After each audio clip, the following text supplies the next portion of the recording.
President John Dramani Mahama has announced a new directive requiring all basic schools to include teacher accommodation in future classroom block projects.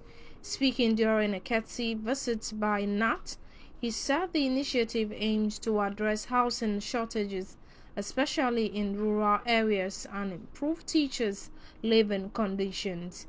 He also proposed a partnership with the Teachers Fund for joint housing projects where teachers can repay costs through salary deductions. The government plans to rebrand affordable housing as low-cost housing and allocate a dedicated budget to support the construction of teacher homes across the country. Ghana today, when you say affordable housing, it ends up being, more for the wealthy than for the poor. And so I call it low-cost housing. Achampo used to call it low-cost housing, and they built so many of them all across the length and breadth of this country. So if we can make provision in the budget for a fund that would be a counterpart fund to the Teachers Fund, then teachers can apply to own their own homes. And so we would go in and build it for them. And if they have a working life of, say, 15 to 20 years, it is possible to deduct, monthly from their salaries, so that by the time they are ready to go on retirement, they own the house and they don't have to go. They don't have to go and quarrel with their families about whose grandmother's room was this.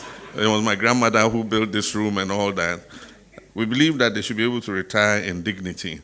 And so it's something that the Minister of Education will take up with you so that we design it, and then maybe from beginning of 2026, when we come for your big meeting, we should be able to announce something big for teachers to celebrate about. President Mahama emphasized the importance of community and PTA participation in school management, particularly at the secondary level. He criticized the exclusion of PTAs from school management and advocates for their full restoration. The trend everywhere in the world is to give communities a say in how their schools are run. And that's why I felt very scandalized when PTAs were virtually shoved aside and not allowed to be a part of the running of our schools, especially at the secondary level.